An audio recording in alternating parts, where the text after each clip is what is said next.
Olá, boa noite. Tragédia em família. Recém-nascido morre em Patos de Minas, vítima de parada cardiorrespiratória após ser amamentado pela mãe. E profissionais dão dicas de como salvar crianças em situações como estas. O NTV News desta quarta-feira vai mostrar também. Adolescente é apreendido por assalto em supermercado no bairro Vila Garcia. Polícia cumpre mandado de internação de menor acusado de homicídio em Patos de Minas. Após ameaçar a ex-companheira com arma de fogo, na frente dos filhos, polícia procura jovem que está foragido. Devendo mais de 2 milhões de reais à empresa de segurança, prefeitura não fecha acordo para pagamento. Vigilantes seguem cumprindo aviso prévio. Prefeito Pedro Lucas ainda não encaminhou o projeto de reajuste dos servidores municipais à Câmara de Patos de Minas. Alunos do IFTM enfrentam a escuridão para frequentar as aulas e descaso gera indignação. Trio de violino, violoncelo e piano faz apresentação no projeto Terras em Sombra, no Teatro Municipal Leão de Formosa. Esses são os destaques do NTV News, que está começando agora.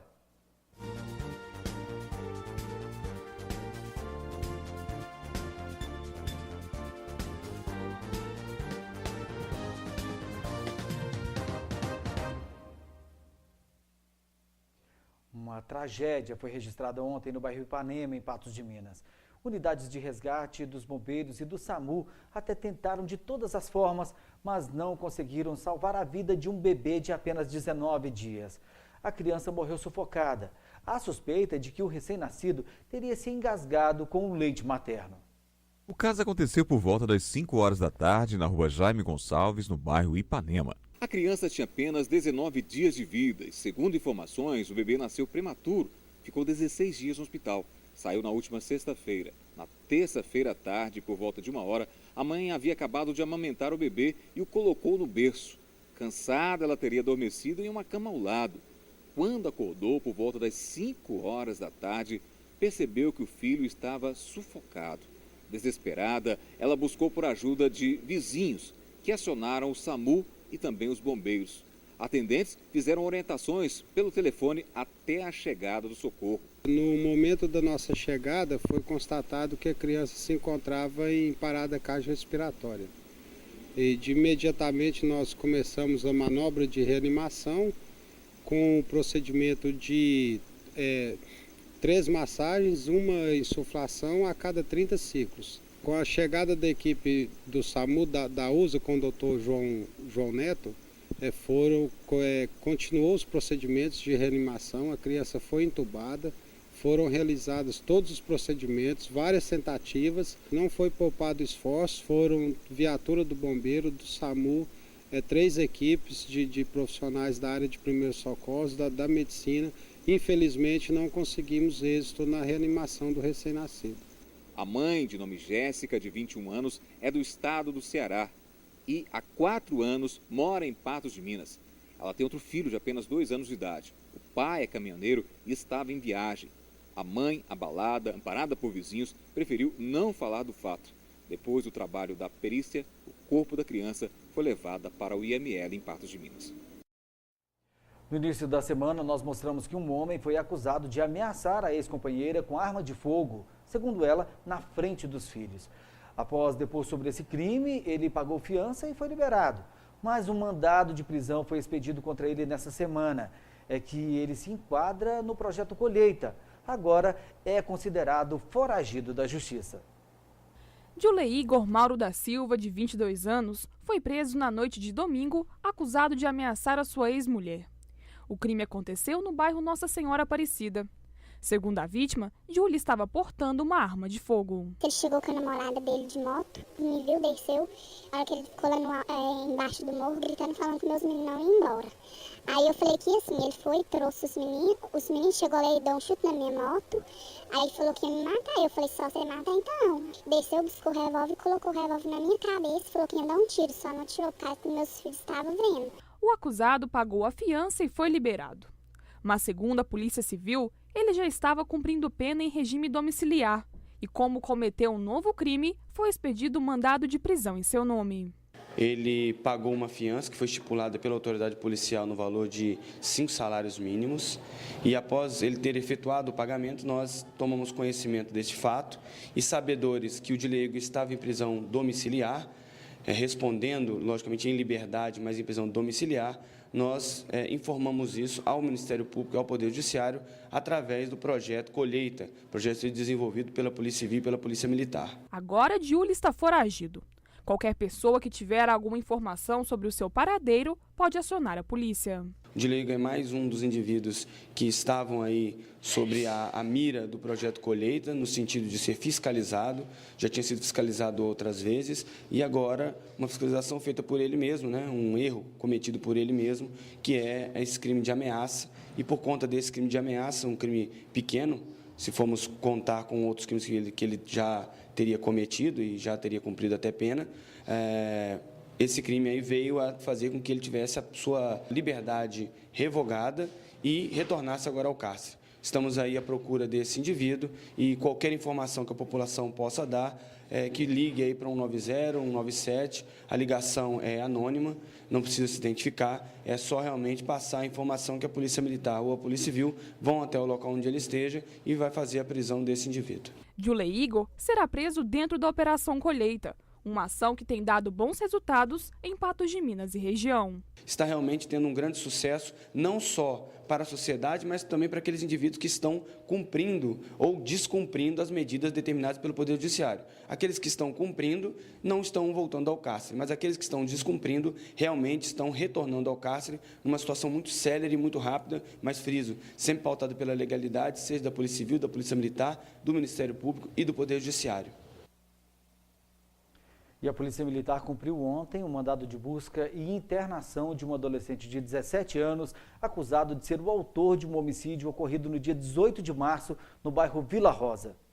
A vítima, identificada como Rafael Júnior da Silva Borges, foi atingido por 3 disparos de arma de fogo. Um jovem aí de 19 anos de idade, né, com várias passagens pela polícia, possui passagens aí por porte ilegal de arma, tráfico de drogas, por ameaça, vias de fato, inclusive por homicídio também.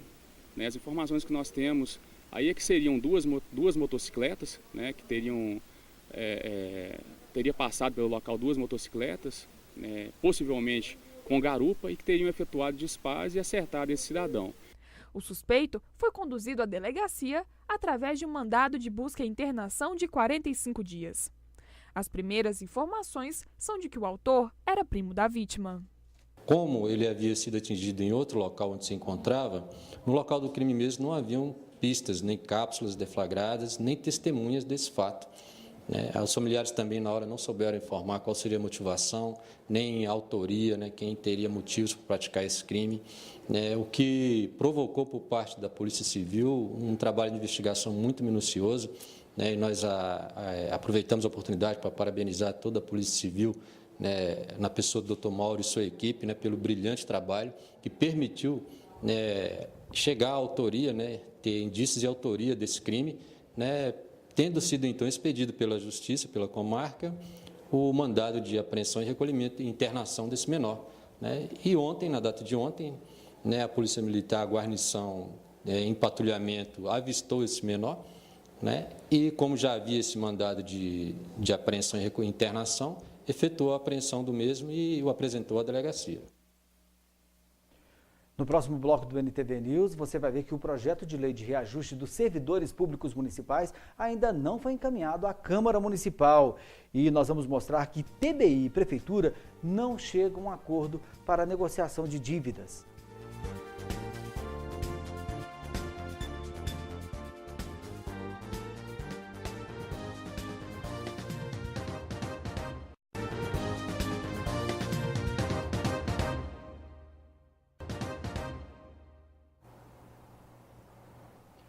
Quase 8 meses após a publicação e decisão do Tribunal de Justiça de Minas Gerais de afastar o secretário municipal de Infraestrutura de Patos de Minas, foi cumprida. A decisão manda que Nelson Nogueira seja afastado da secretaria pelo prazo mínimo de 90 dias. Ele também ficará proibido de adentrar a sede da Prefeitura Municipal de Patos de Minas neste prazo. a pasta é ocupada de forma interina pelo secretário municipal de Agricultura, Carlos Naimeg. O pedido de afastamento foi feito pelo Ministério Público de Minas Gerais em ação de improbidade administrativa. Na ação, promovida pelo promotor de justiça Paulo César Freitas, o secretário municipal de infraestrutura é acusado de ter usado homens e máquinas da prefeitura para fazer serviços na piscina de um particular. O pedido teria vindo de um empresário de Patos de Minas que trabalha com a reforma de piscinas e que havia sido contratado para fazer o serviço. Como já responde a outras 2 ações civis públicas, também por usar funcionários e máquinas da prefeitura para prestar serviços para particulares, o Ministério Público argumentou que Nelson poderia prejudicar o andamento do processo. Com os salários atrasando mês a mês, os servidores municipais aceitaram a proposta de reajuste feita pelo Executivo, mas o prefeito ainda não encaminhou o projeto para ser votado na Câmara de Vereadores. O Sindicato dos Trabalhadores Públicos reivindicou um ajuste salarial de 15,85% para a categoria, mas a Prefeitura de Patos de Minas apresentou uma contraproposta oferecendo 10,67%, sendo parcelado, e mais R$ 40 no Vale Alimentação. O sindicato, evidentemente, na defesa da categoria dos servidores públicos, reivindica a reposição da perda inflacionária e mais alguma coisa de ganho real ou de perdas anteriores a esse período. O sindicato, salvo engano, solicitou 15 ponto alguma coisa por cento. O prefeito, dentro das possibilidades que ele entendeu que a administração pública poderia, fez uma contraproposta, salvo engano, de 10,67%, e ainda assim que esse reajuste seria parcelado. Ele pagaria 3,5% a partir de janeiro, fevereiro e março, depois 7% abril, maio e junho, e a partir de junho o reajuste cheio 10,67%. Que se nós pegarmos, considerando tudo, e que os percentuais ou as diferenças não são retroativas, se nós somarmos no final do ano, não vamos chegar a esse 10 ponto qualquer coisa. Com os salários atrasando mês a mês, os servidores públicos resolveram acatar a proposta da administração municipal, apesar de ser inferior à perda inflacionária do ano passado. Eu só digo que é um direito de servidores, a Constituição garante isso a eles. Tem aí uma discussão se isso poderia ser feito em ano eleitoral. Não há nenhum impedimento quanto à reposição da perda inflacionária. A Lei 9.504 de 97, que é a lei eleitoral, no seu artigo 73, estabelece isso, que nos 180 dias que antecedem a eleição, que esse ano ocorre dia 2 de outubro, a administração pública municipal não pode conceder ganho real aos servidores, ou seja, ficando então restrito somente à perda inflacionária. Este reajuste deve ser aprovado por lei e, de acordo com o vereador Francisco Frecchiani, o projeto ainda não chegou à Câmara Municipal para votação. Como a proposta do senhor prefeito é inferior à inflação do período do ano, dos meses de referência, não há nenhum problema legal quanto a isso. Também a lei de responsabilidade fiscal, que impõe alguma restrição a partir do segundo quadrimestre do último ano de mandato, ela também não vai ter nenhum problema, porque tem a previsão na lei de diretrizes orçamentárias e o próprio Executivo enviou à Câmara no ano passado a lei orçamentária prevendo esse reajuste de 10% para os servidores. Então também tem previsão orçamentária e certamente o senhor prefeito ainda não mandou o projeto para a Câmara, que já deveria ter acontecido, mas ainda não mandou porque não conseguiu fechar suas contas. Mas eu acredito que, segundo, nós também ouvimos dizer, porque também não temos uma informação oficial da administração do Poder Executivo, eu acredito que na reunião do dia 14, agora de abril, no máximo, essa lei já esteja na Câmara. Com o aumento das despesas e quedas nas receitas, o sindicato entende as dificuldades do município em conceder o reajuste. Agora basta saber se o que foi acertado será cumprido. O sindicato em Patos tem consciência disso, que a situação não permite isso, a situação do país, em que pese as receitas do nosso município ter aumentado, como eu já mostrei isso, como a própria Prefeitura prestou contas à Câmara, ainda assim eu acho que o momento não é propício para isso. Eu acho que a inflação é um direito de servidores, até porque a Constituição garante, e quem dera que o prefeito pudesse cumprir com a sua promessa de dar ganho real todos os anos e, sobretudo, cumprir com a promessa de respeitar o servidor, de valorizar o servidor, de garantir as 6 horas de trabalho para os servidores, né, coisas que ele não cumpriu. Espero, sinceramente, que ele cumpra com essa proposta que ele fez para o sindicato. 70 vigilantes da empresa TBI continuam cumprindo aviso prévio até o dia 22 de abril. A empresa, que presta serviço para a Prefeitura de Patos de Minas, está demitindo os funcionários porque não recebe do município desde agosto do ano passado. Ontem foi feita uma reunião de conciliação e não houve acordo para o pagamento. Desde agosto do ano passado, a TBI Segurança não recebe integralmente os R$ 350 mil mensais propostos em contrato licitatório entre a Prefeitura de Patos de Minas e a empresa de vigilância. Em meio às negociações, o administrativo municipal realiza o pagamento de pequenas notas, mas não se compromete a quitar o débito total com a empresa. A dívida está em R$ 2.306.030,23. A dívida da Prefeitura com a gente, ela vem crescendo cada dia mais. Era R$ 1.900.000, hoje a gente já está entregando mais 350 mil em notas para a Prefeitura. A TBI Segurança apresentou uma proposta na qual aceita o parcelamento da dívida referente aos débitos de 2015 e pagamento integral dos débitos de 2016. Mas na contraproposta da Prefeitura foi pedido o parcelamento de todo o montante e ainda não dão garantias de manter a adimplência nos próximos meses. A Prefeitura fez uma proposta de pagamento de R$ 294 mil referente a 2 meses, a parte de 2 meses do ano passado. E quis redividir todo o restante da dívida de agosto do ano passado até até fevereiro desse ano, em 10 vezes e sem garantia de adimplência sobre o pagamento dessas parcelas. Foi uma proposta praticamente indecorosa com a real situação que a gente vem sofrendo aqui dentro. Na reunião de conciliação estava o secretário de Finanças e Orçamento da Prefeitura de Patos de Minas, Lázaro André Ribeiro, o procurador municipal Damião Borges, a diretora jurídica da TBI Segurança Valéria Luiza, o gerente regional da TBI Segurança Mário Elisiário e o promotor Juliano Alexandre Ferreira. Após horas de negociações, não houve nenhuma decisão. A Prefeitura de Patos de Minas tem até 10 dias para apresentar uma nova proposta. Caso dentro desses 10 dias não há uma posição da Prefeitura quanto ao pagamento efetivo do que está devendo para a gente, infelizmente nosso serviço fica cancelado a partir do dia 22. Os vigilantes seguem cumprindo o aviso prévio e no próximo dia 22, todos os 70 contratados para atender a vigilância de órgãos municipais serão desligados da empresa. Provavelmente no dia 23, os postos da Prefeitura estarão sem vigilantes. Primeiro, eles têm que sanar com a gente essa dívida que só cresce a cada dia. Então, assim, hoje na Prefeitura de Patos de Minas, a gente tem uma bola de neve que só vai crescendo. Apesar da falta de pagamento por parte da Prefeitura, a empresa de segurança manteve compromisso com seus funcionários, realizando todos os pagamentos e benefícios em dia. São R$ 286 mil de despesas com os mais de 70 vigilantes designados para atender a demanda da Prefeitura de Patos de Minas. Já está programado o depósito do nosso salário, o Vale Alimentação também já está programado. Ou seja, em 2 anos e 4 meses que eu tenho de empresa, a TBI nunca atrasou um pagamento, ela nunca atrasou um benefício. Tudo que reza dentro da normalidade do trabalho, que é da parte da empresa, é cumprido conosco.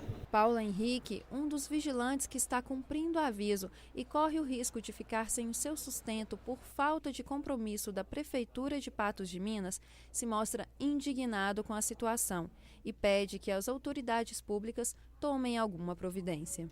Pessoas que estudam, pessoas que dependem desse trabalho realmente para melhorar a vida ou para continuar a vida. No meu caso, eu sou chefe de família, tenho família, vários outros colegas têm também. E assim, é lamentável, porque eu vim para Patos e eu sempre vi um município muito próspero. E infelizmente eu não sei o que está acontecendo de uns tempos para cá, mas assim, as coisas estão dando um pouco errado. Mas assim, a gente queria quase que pedir um socorro para os nossos governantes do município aí, e pedir a eles, por gentileza, que entrem realmente em concordância com a nossa chefia, em concordância com a nossa diretoria. É feio isso, fica feio. Eu sou chefe de família, as minhas contas andam em dia. Então, assim, nosso prefeito podia colocar as contas dele em dia também, que eu acho que todos os chefes de família vão ficar mais felizes com isso, né? No próximo bloco você vai conferir a previsão do tempo para esta quinta-feira em Patos de Minas e região e vai ver como foi a apresentação do trio de violino e violoncelo e piano dentro do projeto Terra Sem Sombra no Teatro Municipal.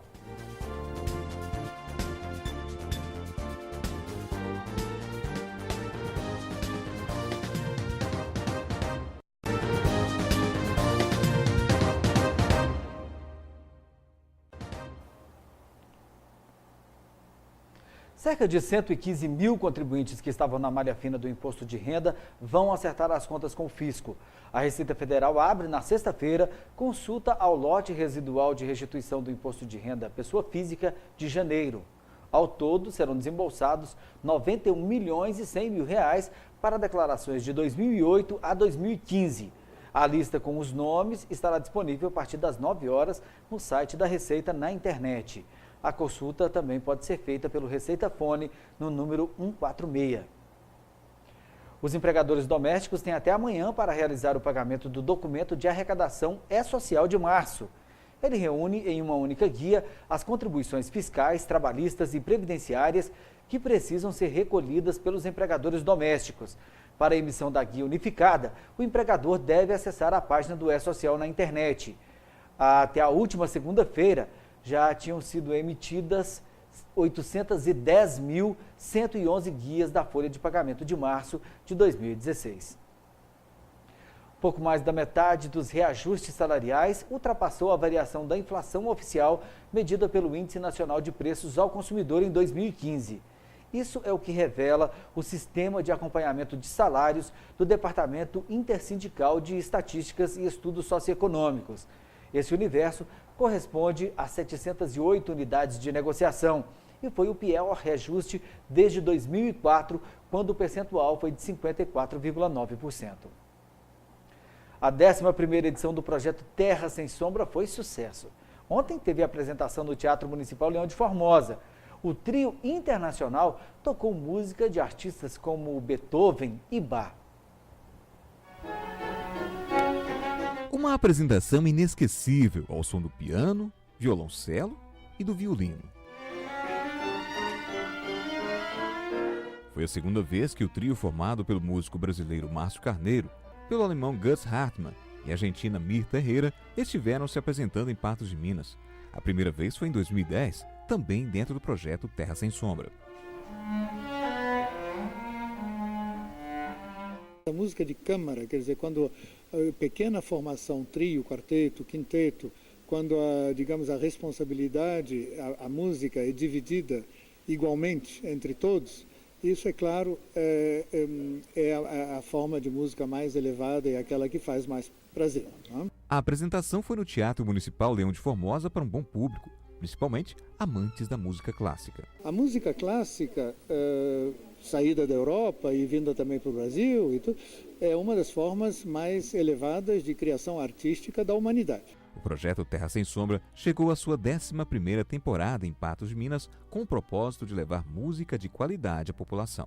A nossa temporada já está incluído, agora em maio, a Viviane Talibert no piano e um alemão no acordeon. Então, é a primeira vez que vamos trazer o acordeon. Em julho, nós vamos ter a Laura Boaventura, que é da Lagoa Formosa, né? Aqui quase da nossa cidade. Ela residiu na Rússia e agora vai nos brindar com o sexto solo.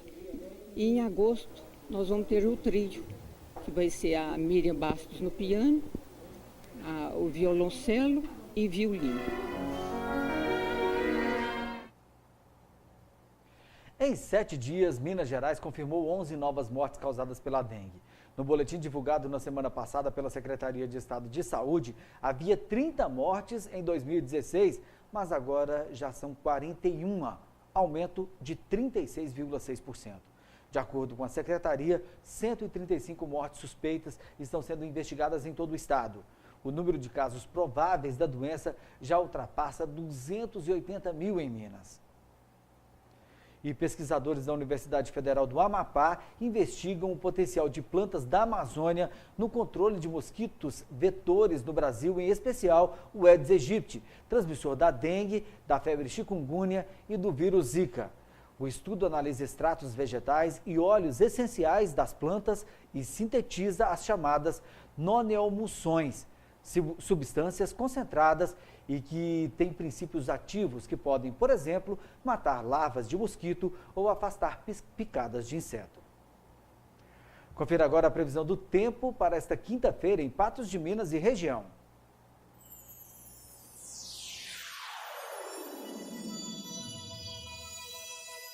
Promoção! Compre seus óculos de grau, armação mais lentes e leve outra armação grátis. Vem para New Color Foto e Ótica.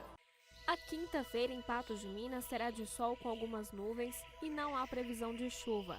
A temperatura mínima será de 19 graus e a máxima poderá atingir os 33 graus. Não há previsão de chuva para a região. Em Varjão de Minas, a temperatura será mais amena entre as cidades da região e a máxima registra 29 graus. Em Carmo do Paranaíba, a temperatura varia entre 21 e 31 graus. Os termômetros registram máxima de 32 em Coromandel. Já em Lagoa Formosa e Presidente Olegário, a temperatura pode atingir os 33 graus.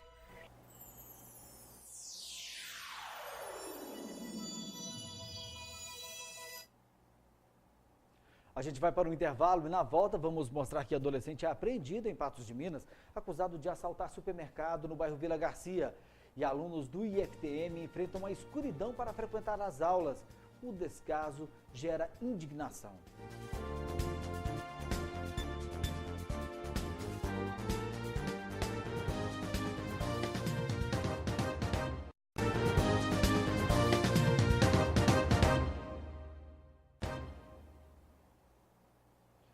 O governo federal lançou hoje o programa Brasil Mais Produtivo, que pretende aumentar a produtividade de pequenas e médias indústrias em pelo menos 20% ao cortar desperdícios nos processos de produção. A expectativa do Ministério do Desenvolvimento, que está tocando o projeto com o Senai e outros parceiros, é atender 3 mil empresas até 2017. O uso do telefone celular para acessar a internet ultrapassou o uso do computador pela primeira vez no Brasil. É o que aponta o Suplemento de Tecnologias de Informação e Comunicação da Pesquisa Nacional por Amostra de Domicílios de 2014, divulgada hoje pelo Instituto Brasileiro de Geografia e Estatística. Mais da metade dos 67 milhões de domicílios brasileiros passaram a ter acesso à internet em 2014, representando 54,9%. Em 2013, esse percentual era de 48%. Mais de 60% dessas casas estavam na área urbana. Ainda segundo a pesquisa, em 15 milhões e 100 mil domicílios, o sinal analógico ainda era a única opção para assistir à programação de TV em 2014. O governo pretende desligar até o fim de 2018 a transmissão analógica, que será substituída pela digital. Esse processo começou com o desligamento do sinal no município de Rio Verde, em março deste ano. As dificuldades vividas pelos estudantes do Instituto Federal do Triângulo Mineiro são muitas. A instituição começou a funcionar em 2013 em Patos de Minas. Desde então, os alunos vêm enfrentando a escuridão para frequentar as aulas. Várias reclamações já foram feitas, mas até o momento nenhuma providência foi tomada. O problema, diga-se de passagem, não é novo. Aliás, desde 2013, quando o IFTM começou a funcionar na antiga CESPA, que não há iluminação nos postes de acesso ao local, da BR-365 até o Instituto. Já foi procurado o órgão responsável, e até então foi só promessas. Promessas de que ia arrumar, que até o final de 2013 já estaria tudo arrumado. Nós já estamos em 2016, vai chegar 2016 no final e nada. São 700 metros de escuridão total à noite, que é quebrada apenas com o clarão dos faróis dos veículos que passam por aqui. Um perigo para quem estuda, principalmente à noite. O problema foi levantado na reunião de pais que estão preocupados com a segurança dos estudantes. É vidas que estão passando por essa estrada, então estão correndo risco todo dia. seja durante o dia, à tarde, à noite, são alunos, professores, pais que vêm buscar seus filhos com medo de algo acontecer com eles. Não só carros, motos, porque tem alunos que também fazem esse trajeto a pé.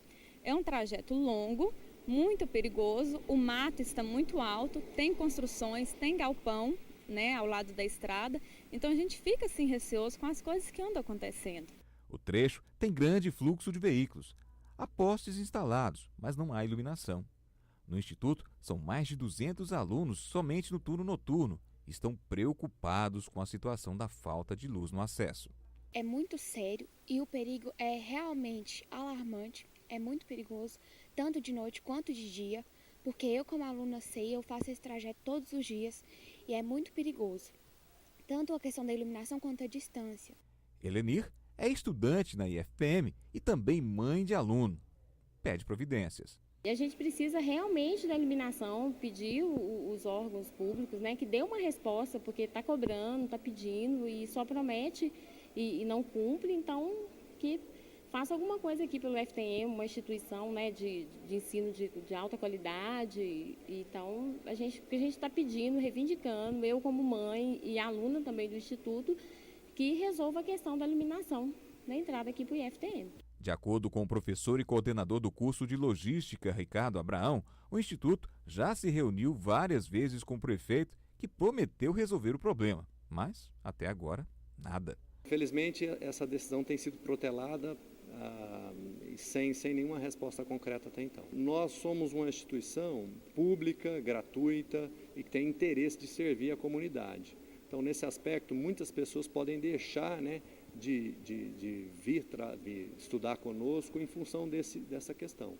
Pais e alunos esperam que a situação seja resolvida o mais rápido, já que é questão de segurança. Estamos cobrando uma resposta, que ela saia o quanto antes, para que isso não se torne um problema pior daqui para frente. Eu, como estudante, exijo que medidas sejam tomadas em meu nome e em nome de todos os estudantes, porque eu corro perigo e eles também. E um adolescente foi apreendido hoje em Patos de Minas, acusado de assaltar um supermercado no bairro Vila Garcia. O crime aconteceu no bairro Vila Garcia. Os assaltantes armados renderam funcionários e fugiram, levando cerca de R$300. 2 rapazes aparentando serem menores de idade chegou no supermercado, armado com revólver, e anunciou o assalto, levando certa quantia em dinheiro, uma pequena quantia em dinheiro e mais um celular da vítima. A polícia militar foi acionada e conseguiu localizar a moto usada no assalto em uma casa na rua Jatobás, no bairro Jardim Aquários. Fugiu em uma moto, né? Mas depois das informações, conseguimos chegar nessa motocicleta, levantar informações, a placa, e conseguimos levantar a informação de quem seria um dos autores, o menor que estava conduzindo a motocicleta. A motocicleta, inclusive, já foi apreendida, encaminhada ao depósito de veículos do município. Mais tarde, parentes do adolescente acusado de participar do assalto levaram o menor até a delegacia. A família, desde o início da abordagem, né, mostrou que não aprova essa atitude desse menor e recebemos a informação que os próximos familiares, a mãe, a irmã e o cunhado dele apresentou ele aqui na delegacia. O garoto negou a participação no assalto, mas a polícia apreendeu capacete e roupas e não tem dúvida da participação dele. Apesar de todas as evidências, ele continua negando que tenha sido ele. Ele diz que saiu na moto, né? Afirma que não tem jeito, a moto com motor quente, mas nega a autoria do crime. Em outro supermercado, um furto de barras de chocolate levou a polícia até Paulo César de Brito, de 24 anos. Outro homem também foi preso por receptação. O indivíduo adentrar naquele supermercado e efetuar o furto de alguns materiais, e após esse indivíduo sair, eles o seguiram até o bairro Jardim Paulistano. E havia presenciado esse indivíduo adentrando em uma residência. No local, a nossa guarnição abordou a residência e o proprietário da residência alegou que o indivíduo já havia saído de lá e que não havia entrado lá com nenhum material. Porém, após uma nova conversa, esse morador já declarou para a gente que realmente havia pegado um material com ele, nos apresentou esse material, sendo constatado realmente ser o material lá do supermercado, que havia sido furtado. E no interior dessa residência a gente encontrou lá também uma arma, né, uma espingarda de pressão, a qual é usada habitualmente aí para para efetuar disparos, né, com munição real. Foi tudo recolhido. A espingarda de pressão apreendida pela polícia também pode ser usada como arma de fogo. Ela é um calibre mais potente, né, que habitualmente ela pode ser usada também para efetuar disparos com a munição real, que pode sim causar a morte de uma pessoa. Ainda hoje no NTV News nós vamos trazer dicas de profissionais de como agir em caso de sufocamento de crianças e bebês.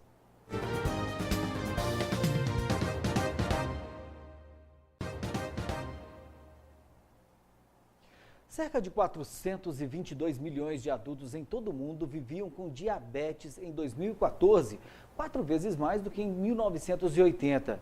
Isso é o que informa a Organização Mundial da Saúde em relatório divulgado para marcar o Dia Mundial da Saúde.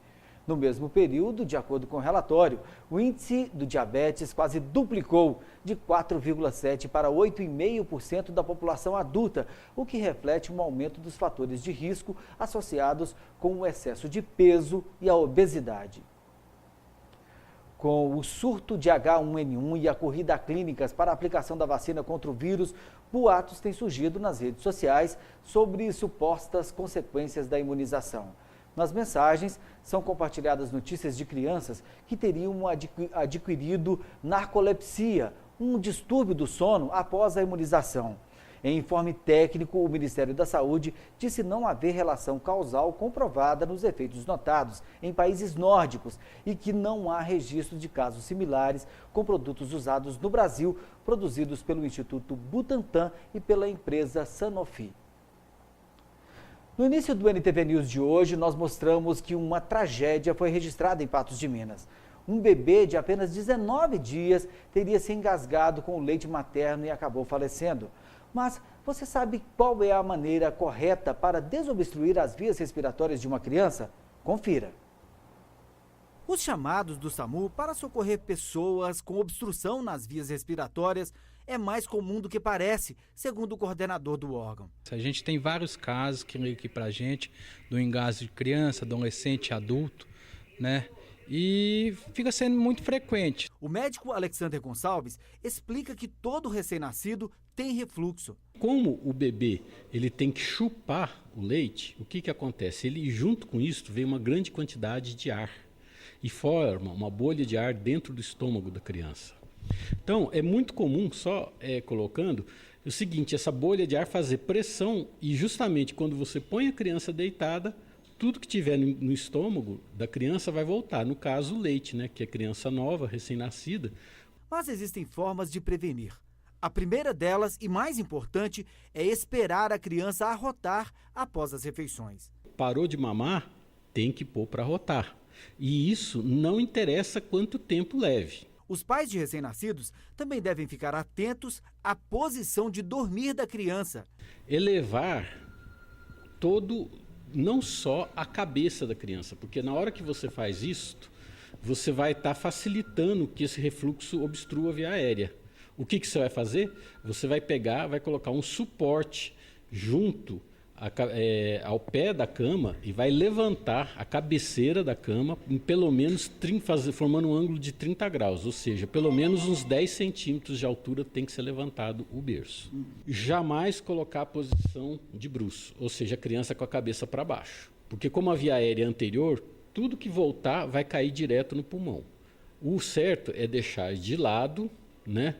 Por pouco tempo, não muito, com a cabeça para cima, mas sem travesseiro nessa posição. Porque mesmo de cabeça para cima com o travesseiro, pode ocorrer o engasgo. E mesmo quando ocorre o refluxo e a obstrução das vias, é possível reverter. O soldado Castro, do Corpo de Bombeiros, ajudou a salvar um bebê pelo telefone. Havia amamentado a bebê, só que essa bebê também engasgou com o leite materno. Primeira coisa a se fazer realmente é pegar a criança, deitar ela de bruços, né? Segurar a criança com a cabeça voltada para o chão, né? Da forma que, se houver algum objeto ou algum líquido, alguma coisa assim do tipo que esteja obstruindo, ela possa expelir aquilo com facilidade. Então, o quê? Segurar a criança de bruços, a cabeça voltada para o chão e dar aquela leve inclinada para que isso possa ser desobstruído com maior facilidade. O médico Alexander Gonçalves explica como desobstruir um bebê que já está desacordado. Você tem que colocar ela sobre uma superfície rígida, uma mesa, algum lugar, e fazer a massagem no peito, no coração, como se essa criança tivesse parado o coração. Você vai comprimir com as duas pontas do dedo bem no meio do peito, na região entre os mamilos. Comprimir não muito forte, mas que comprima pelo menos 1/3 do diâmetro do tórax, em torno de 2, 3 centímetros. E você vai fazer isso rapidamente até a equipe do SAMU ou do bombeiro chegar. Se a criança permanece consciente, o procedimento é outro. Fica com aquele sinal dificuldade, ela põe a mãozinha, que esse é o sinal universal do engasgado, e ela tem aquele choro rouco, com muita dificuldade. Aí é fundamental a sua intervenção. Se essa criança for um pouco maior e conseguir tossir, você vai falar tosse e vai forçá-la a tossir. Se ela não estiver conseguindo tossir e estiver muito rouca, você não vai bater nas costas, você não vai levantar a mãozinha, porque a gente sabe que é isso que todo mundo faz, porque isso, na realidade, pode até piorar a situação. Se for um bebê, como nesse caso aqui está ilustrado, o que você vai fazer? Primeira atitude é você abrir a boca e olhar. Se tiver alguma coisa aqui que você possa tirar, você não vai usar o indicador, você vai usar o dedo mínimo, porque o outro é muito grande. Só de enfiar na boca da criança, você pode empurrar o que estiver engasgando para dentro. Você vai enfiar lateralmente junto à bochecha e tentar fazer que nem uma pescaria, um gancho para tentar tirar aquilo lá de dentro. Se mesmo assim você não conseguir tirar nada e a criança continuar obstruída, o que você vai fazer? Não conseguiu abrir. Você vai pegar, colocar a sua mão com os 2 dedos apoiando aqui na bochecha da criança, segurando no peito, e aí você vai colocar essa criança aqui sobre o seu joelho, nessa posição, e você vai estar fazendo manobras de ressuscitação. Como é que isso vai funcionar? Você está vendo aqui a criança virada para baixo, apoiada sobre a mão com as 2 pernas abertas. Os 2 braços laterais e segurando a boca aqui aberta com os 2 dedos. Aí você vai fazer um movimento que é o que a gente chama, não é bater, não é dar pancada. Você vai encostar a mão e empurrar o tórax dela para frente, como se você estivesse comprimindo um fole, igual aqueles das pessoas que fazem, os ferreiros usavam antigamente aqueles foles. Você vai estar tentando fazer isto, porque quando você faz isso, você vai dar pressão e o que tiver na boca dela vai tender a sair. Se ela melhorar, você vai virar a criança novamente, olhar a boca e se sair o objeto, você vai, com o dedo mínimo, tentar retirar novamente e deixar a via aérea livre. Segundo o médico, crianças maiores e até mesmo os adultos também têm problemas de obstrução das vias. E nesse caso, o socorro é também diferente. A pessoa está engasgada, você vai chegar por trás, passar as 2 mãos para frente, vai fechar o punho da mão direita completamente, deixando a ponta, a parte do polegar exposta, e você vai pôr essa parte contra a boca do estômago, não contra o osso, com a parte logo embaixo, a boca do estômago. A outra aberta você vai colocar pela frente e você vai fazer um movimento que a gente chama de J. Você vai bater para trás e para cima. É o movimento de J. Quando você faz esse movimento, você vai expulsar todo o ar que está dentro do pulmão. E com isso, normalmente, desobstrui a via aérea. Os profissionais do SAMU explicam, no entanto, que o sucesso da manobra depende muito da pessoa que faz o socorro. É preciso manter a calma. É o que vai salvar a vida da pessoa, porque tudo isso daqui que eu estou falando para vocês, o médico do SAMU ou o bombeiro podem falar pelo telefone. Mas se você não tiver calma, você não vai conseguir executar o movimento e não vai poder salvar essa vida. Isso aí. O NTV News desta quarta-feira termina aqui. Outras informações amanhã às 11h30 no 30 Minutos e às 19 horas em nova edição do NTV News. Uma boa noite para você e até lá.